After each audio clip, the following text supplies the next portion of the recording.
So we talked about the Federal Reserve structure, the board, the open market committee, and then individual Federal Reserve banks. And we also talked about how the open market committee intervenes into the financial markets and exerts its influence on the overall macro economy. So this week we are talking about these monetary policy tools where the Federal Reserve actually uses these tools to implement their monetary policy. So our textbook actually provides just a few the of these tools. However, since the 2008 crises, we actually had a significant new tools included into the armament of the Federal Reserve monetary policy. Monetary policy. We also have a few here that is under the link of expired policy tools. Even though they're expired, some of them are actually quite important, and I think that they actually were almost like a trial run when they actually ran from. Some of them actually ran from 2020 to 2021, right after COVID. Some of them actually had a little bit earlier implementation. However, these are important. So I want to actually go over these along with when we're talking about the policy tools, especially on Wednesday and Friday. So today, I will talk about a little bit more on the more common operations as we know them. Spent some time talking about the open market operations, discount window, the reserve requirements, which actually are now zero, interest on reserve balances, the swaps, and the repurchase agreements and reverse repos and all that. So, but just keep in mind that the idea is really nothing more than the monetary contraction and expansion by the Federal Reserve. It's just traditionally we always went from Fed buying the securities and leaving money in the reserves, and with that the individual banks are allowed to create money, and then we have the monetary base and we have the money multiplier. But from that traditional, we now move on to more conventional and a little bit more recent, based on the recent financial crises actions that are unprecedented and now have been implemented by many central banks around the world. And so, in that respect, Federal Reserve kind of started this. Many of these tools, especially these expired policy products, I think that they're very innovative monetary tools, and I think that we're going to see a lot more of these policies internationally and obviously in the US. So let's start with the most obvious one. We have the open market operations, and so we had a little bit of a discussion about this. The Federal Reserve actually purchases securities from individual deposit institutions, and through these purchases, they are able to increase the size of the reserves, and with more reserves, institutions can lend money and can create deposits, can expand the monetary supply. So the idea behind this is very straightforward. The central bank or the Fed has this authority to purchase the securities from deposit institutions, and they do this through their open market operations. So I guess from this, there's a natural extension that was also exhibited in the expired policy tools that included the commercial paper funding facility, for instance. So with the open market operations, you're talking about an actual purchase of securities, and when we refer to securities, we usually mean the U.S. Treasuries. So the financial institutions, deposit institutions, keep U.S. Treasuries with the Fed, and or at the clearance, and the central bank can actually buy these or sell to these institutions. But we're always talking about the US Treasuries. So in 2020, right after the COVID financial crash, up until for about a year, Federal Reserve actually extended this paper buying facility to commercial paper. They literally actually bought um, commercial paper, and they refer to this commercial paper funding facility issued by um, non-treasury. So I mean, it's they're literally both like floating commercial paper. So I think that this is an extension of that operational, um, open market operations, initiative. But open market operations has been around for so long; it's a lot more traditional. Every financial institution or depository institution have treasuries in their portfolio, and therefore the Fed can actually do the open market operations with every deposit institution within their. I mean, each Federal Reserve Bank can do that within their own region. And the commercial paper was, I think, for COVID, so one-time only deal for 1 year. However, it was actually quite successful. So we'll talk about that a little bit more. Anyhow, so that was the easy one. So what's the discount window and what is a discount rate? So let's take a look at that. So we talked about how the banks might actually have short-term borrowing needs.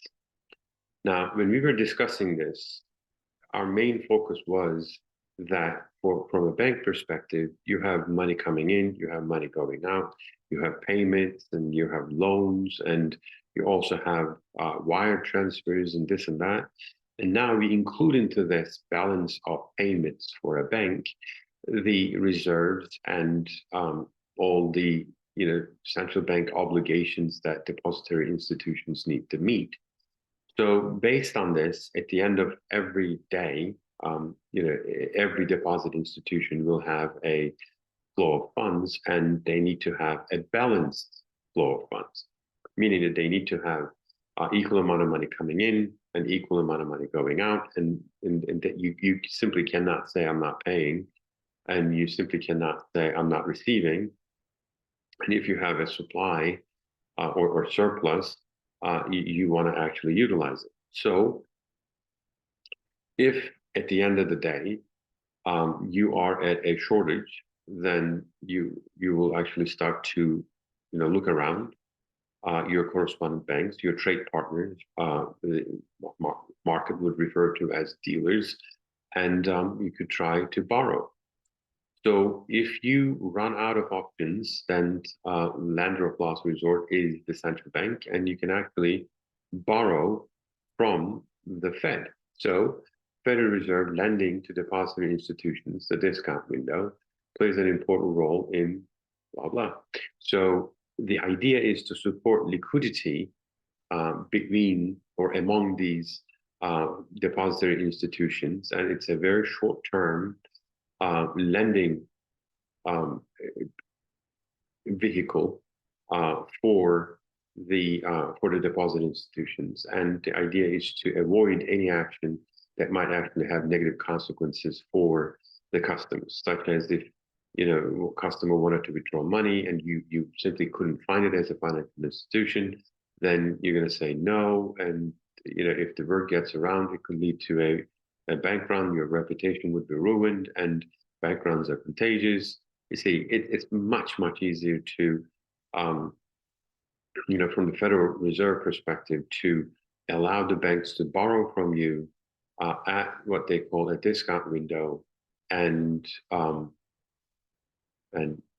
just finish it at that point. So this is usually an overnight facility. However, recently they actually allowed this to go as long as 90 days. And so the rate that's charged is basically determined by the Federal Reserve lending facility. and it is the same rate charged to commercial banks and other deposit institutions on or by the Federal Reserve Bank's lending facility. The discount rate is usually determined by the Federal Reserve Bank in the region. However, it tends to be the same across all reserve banks, and it is usually approved by the board. So this is a simple policy tool. However, by providing a a discount rate that's low, Federal Reserve can actually stimulate more borrowing.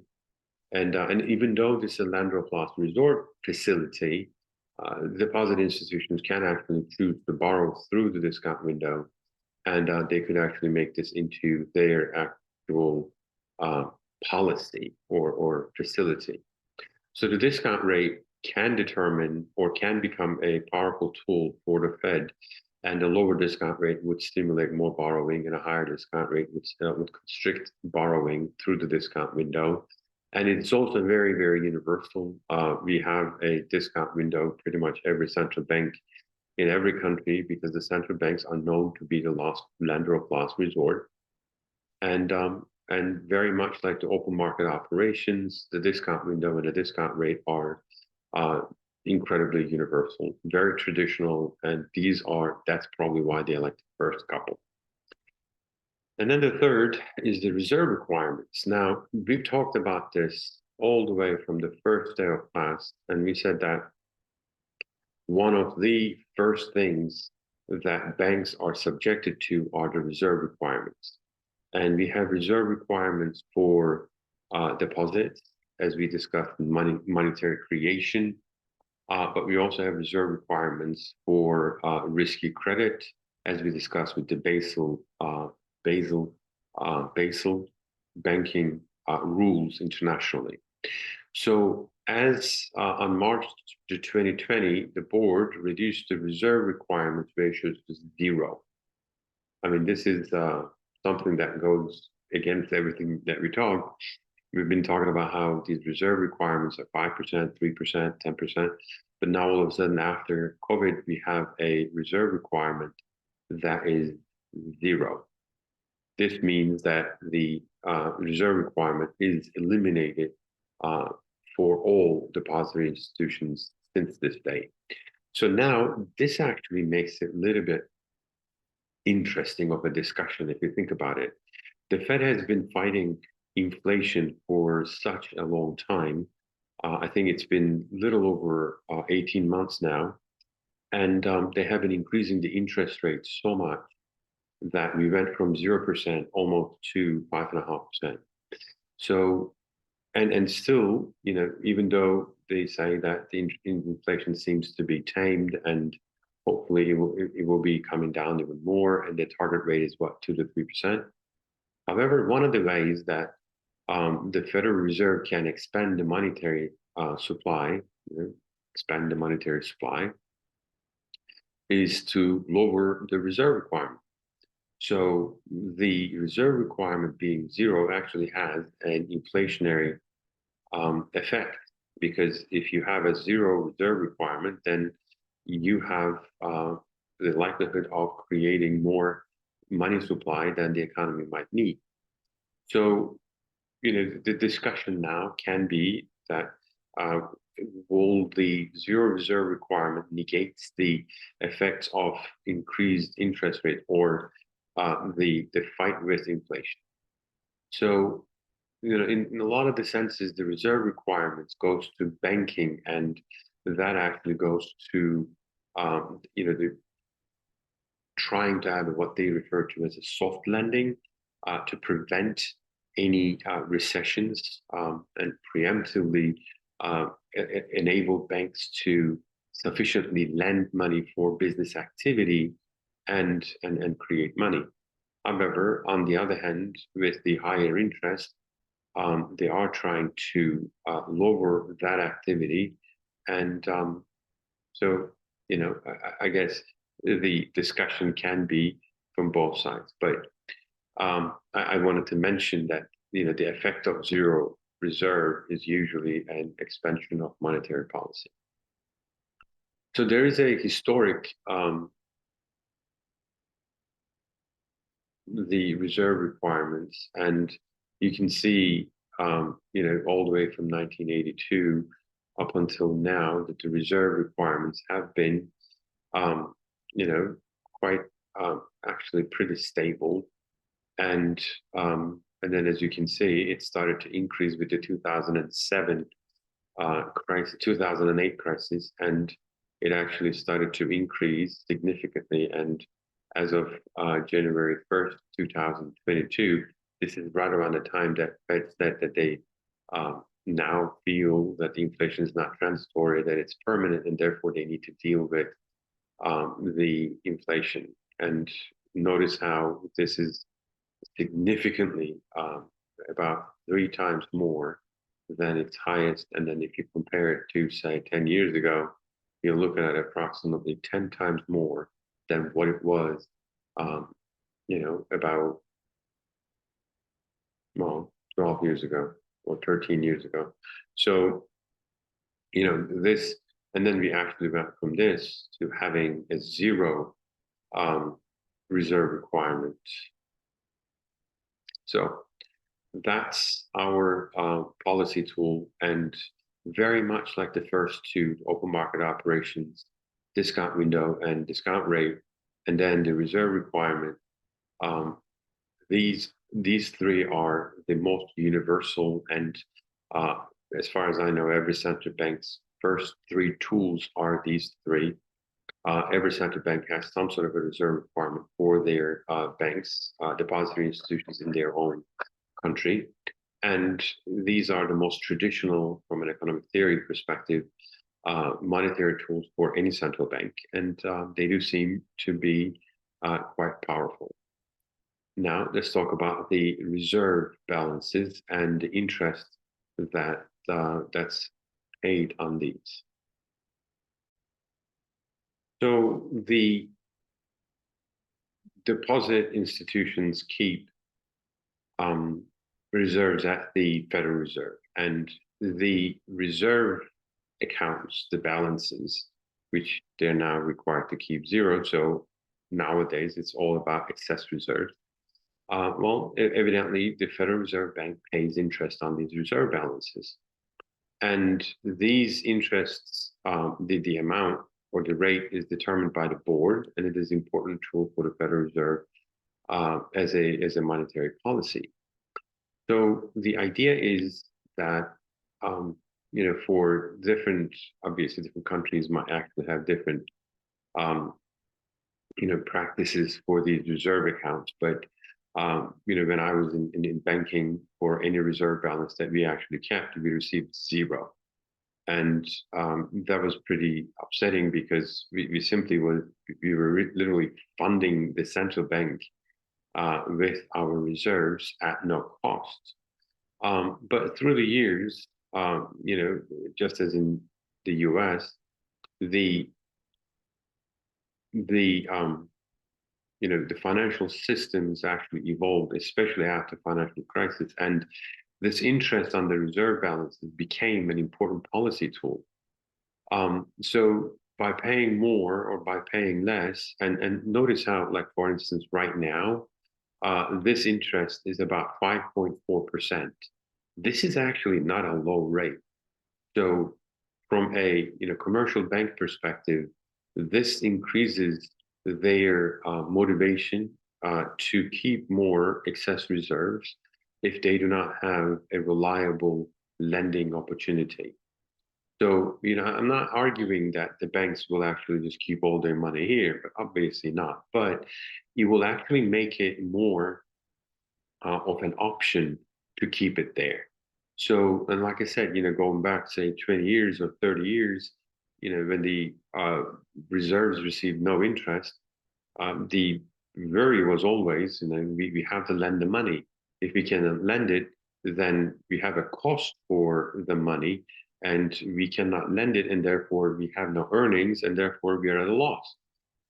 So, we were motivated to lend all the money that we can, which meant that sometimes we may not be as picky when we are lending the money, which makes us more of risk takers. with a reserve balance receiving interest, well, now, and that's actually, again, not a bad interest. The financial institutions, deposit institutions now have this as an option for them to lend the money. So in a way, this is, um, Fed borrowing from you as a deposit institution, and you actually get to keep this as an excess reserve.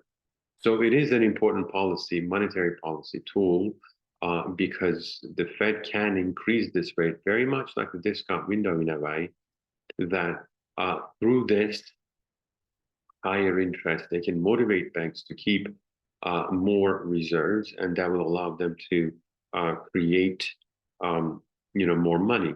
So in a way, I mean, if you think about it, if rather than having the Fed forcefully buy or sell securities to you, the banks can actually choose to sell securities and keep reserves since you're receiving 5.40%.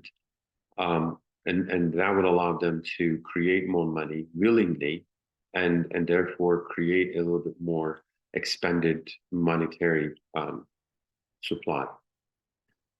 So this interest on reserve balances is rather, in my experience, is rather unique to more developed countries where you have the central banks, use this as a policy tool and pay interest on reserve balances. Um, and I think that this is also a little bit more conventional, contemporary, in the sense that most of them, I think, started after 2008 financial crisis when the central bank was looking for alternatives to having a negative interest rate um, on lending. And I think that the interest on reserve balances serves a purpose to expand the monetary supply, which may be perhaps preferable than offering negative interest rates on loans. So the other one, and this actually is also, even though it may not be as um, easy to I mean, it's not as common for people to talk about reverse repo agreements, but this is also a very, very significant monetary tool that's used internationally. So let's define what um, a reverse repo is, right? So,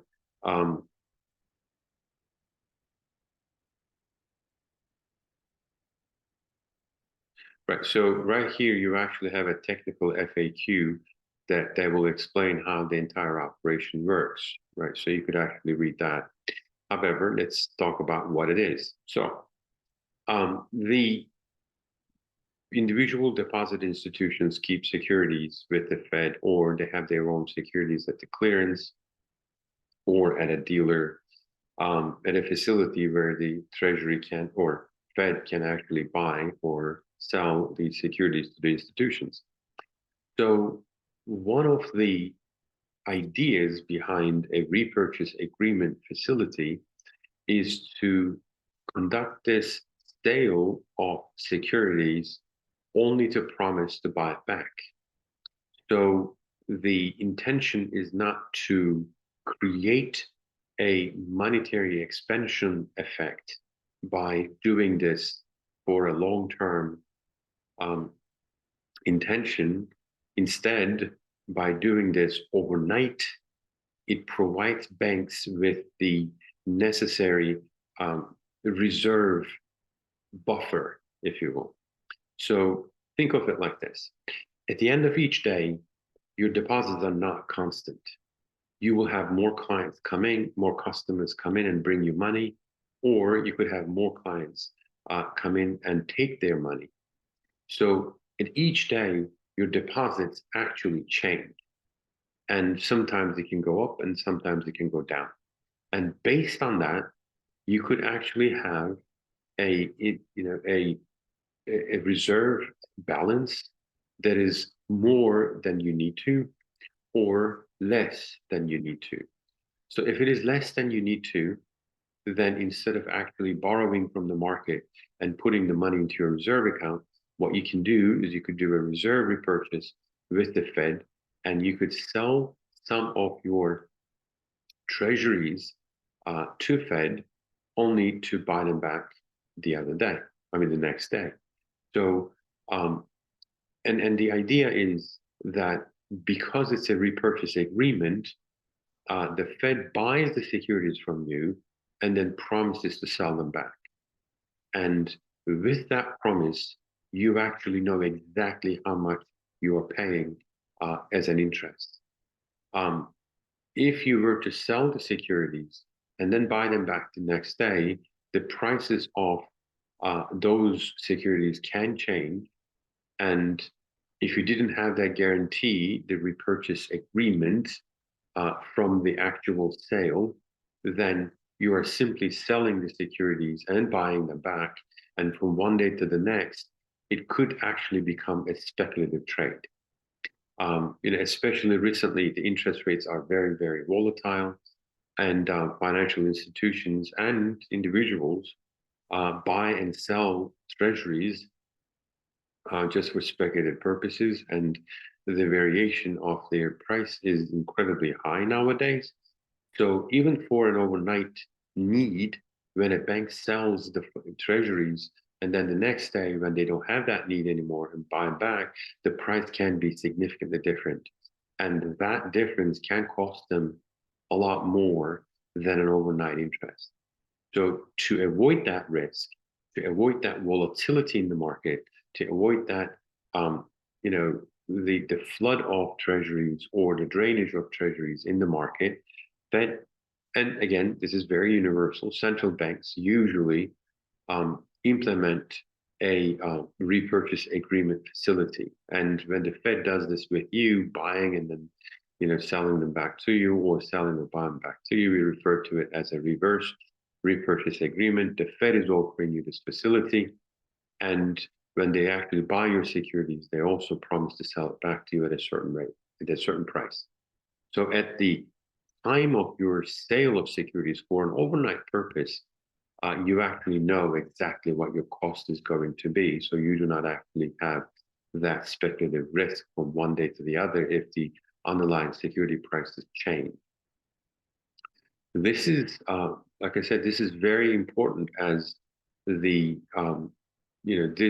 also makes it easier for banks not to borrow from each other. Like in the case of LIBOR, for instance, when the banks actually kept borrowing from each other, um, through the reverse repo, the banks now have a alternative um, facility which would allow a little bit more competitive pricing or a little bit more competitive yields in the treasury market, which would eliminate um, you know unnecessary um, price increases, unnecessary demand or supply increases, and unnecessary liquidity problems in the market. So, as far as I remember, in my time, it was always an overnight or just for a few days. But after COVID, I remember that they actually extended this up to a few weeks. So I'll find the article about how after COVID the reverse repo facility was extended, and then I think they actually are back now. So anyway, so these the five that we discussed: the open market operations, discount window, the reserve requirements. These three are, I would say, the most common internationally, and interest on reserve balance is the strong policy tool, which is a little bit more unique to the developed nations. Overnight reverse repurchase agreement is also quite universal. However, it's a little bit more conventional, contemporary, in the sense that you know it usually is between the banks, and now that the central bank is offering this, is a little bit more after 2008 kind of thing. So anyways, two more for today, and then we'll go through the others on Wednesday. And I want to actually talk about this expired policy. Is a little bit more exciting, as I think that they were just trial runs, and in the future we might see many of those reinstated again. So the term deposit facility is not something that we actually see internationally. This is, as far as I know, just Fed and maybe a few others. And the idea is that the Federal Reserve now allow, and yes, so this actually happened in 2014. Now the Federal Reserve allows the allows the deposit institutions to have term deposits with the Fed and remove money from their reserve account into these term deposits. And it's really exciting because this way, again, this is very similar to how there's interest now paid on reserve accounts. If the Fed allows term deposits for banks, now this becomes a very viable option for banks to lend money to Fed at competitive. Do we have the rates? At competitive rates. I mean, I'm assuming that if the reserve rate is 5.4% nowadays, the term deposit facility should be very attractive. So from a bank perspective, if you actually have money and that you actually ran out of all lending or preferable lending um, opportunities, and you have money laying around, you might want to consider the term deposit facility offered by Fed. This will eliminate the need by deposit institutions to take excessive risk just because they need to lend the money because the money comes at a cost. So the term deposit facility is a way, in my opinion, is a way to lower the risk of deposit institutions' bad credit. But obviously, the bad credit will always happen. It just, I think that this will make it so that the banks do not feel compelled to lend the last pretty penny, and that just as Federal Reserve became or the central banks are the lender of last resort, with this and paying interest on the reserves, they also become the borrower of last resort. And from a bank perspective, this is actually quite significant. So finally for today is the central bank liquidity swaps. And this is quite interesting. And every central bank have this. This is quite universal. And so the US actually have these liquidity swaps with Bank of Canada, Bank of England, Bank of Japan, European Central Bank, and then the Swiss National Bank. And I think that they actually had during the COVID 10 or 11 different banks and different currencies as well, but they expired now. So the idea is very simple. So a swap is literally you actually give them the money and they give you their money. And so from a Fed perspective, we give them the US dollars and then they give us their currency. So in the Bank of Canada, we give them the US dollars and they give us the Canadian dollars. And the first day of trade, the swap date, we look at the exchange rate and that exchange rate stays the same. And therefore, let's say that we did it for a month. We give them $1 billion and then we get the corresponding Canadian dollars. And now the money is swapped. And in 1 month, we actually swap it back. So, and it's a very simple trade. I mean, the name might actually look a bit complicated, but it really is not. It's a very simple transaction. You open an account with, the Fed opens an account with Bank of Canada. Bank of Canada opens an account with Fed, and then they actually transfer the funds. And all of a sudden, now Bank of Canada has $1 billion US, and then the Fed has corresponding Canadian dollars in Canadian dollars. So what does this achieve? This actually maintains. There's actually I think here ahead. So what does it achieve? It actually allows these banks, the foreign banks in the Bank of Canada, Bank of England, and all that, to have access to US dollars if there's a liquidity or if liquid funds are needed. So, in a way, because especially from a US perspective, US dollar is used as a medium of exchange for international trade, for energy, food, and all that. So monetary markets and all that. So when there's a liquidity crisis for US dollar that actually affects the US dollar value, increases the value unnecessarily, and it also creates a liquidity crisis in the US. So in order to avoid this preemptively, US actually provides these funds, liquidity to um, select central banks, and therefore allow them